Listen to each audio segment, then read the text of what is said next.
So I'm a professor at a relatively startup university, but I also do some private tutoring on the side. Now, 2 years ago, this was before COVID-19, I ran into a funny situation that really taught me how much real work we actually do versus how much we just push papers around.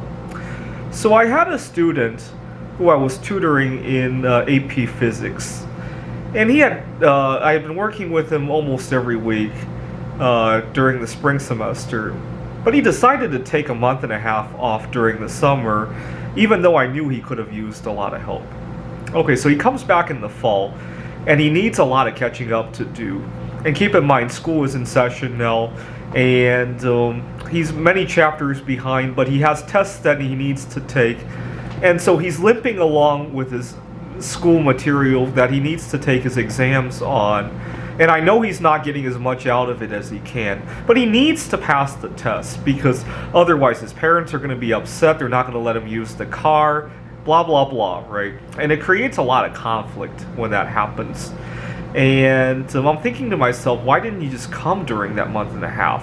And obviously I didn't ask him that. I talked to his parents about it, and I really got the understanding that it was a financial matter. And I'm thinking to myself, I know they're struggling financially, but him not coming during the month and a half also caused me a lot of problems as well, because I was dealing with binge eating problems at the time. And when I'm working with my students, I'm not eating. And I'm thinking to myself, this is a lose-lose proposition, right? You're having this conflict of the courses that you need to take now versus what you need to catch up. My eating habits are out of whack because you didn't come during that month and a half. Not that I'm blaming him for it, and all because of this piece of paper that we're really loyal to, right? And I'm thinking to myself, it doesn't make any sense at all, right? Nobody is wealthier as a result of him not coming for the month and a half. I run into this a lot, right? What we need to do and what we actually do are very different situations. So I have some clients who I have food allergies, and I really got to be careful when people are eating during the tutoring session.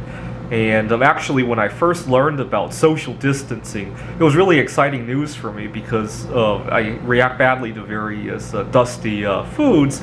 People would be eating finger foods, and then they want to dust their hands off everywhere. Now, normally, when I tell my clients, could you please not dust your hands off, in my mind, I'm kind of implying that, why don't you find a different time to eat besides the 1 hour or 2 hours that I'm tutoring you, so that I could stop social distancing from you and we could actually focus on tutoring. That's usually what I'm thinking in my head. And most of my clients actually get it. I had a couple stubborn clients who just didn't get it, and they continue to eat while I'm tutoring them, and I have to social distance from them. It was a major distraction, and they didn't seem to get the picture.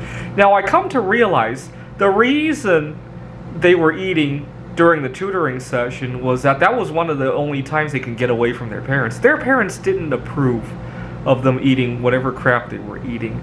And I'm thinking to myself, I'm not really doing them a service if they're going to be eating crap, and their parents know they shouldn't be eating it.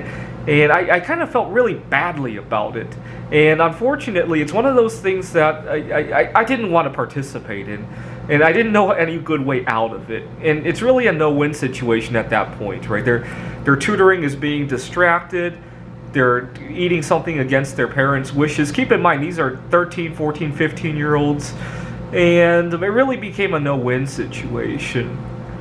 Now, I'm a professor, and oftentimes, first of all, I work in a team where I'm one of the few people who is single and doesn't have children. Oftentimes, people think that means that my time is much more disposable than some of my peers, and oftentimes I get some of the worst hours in the world.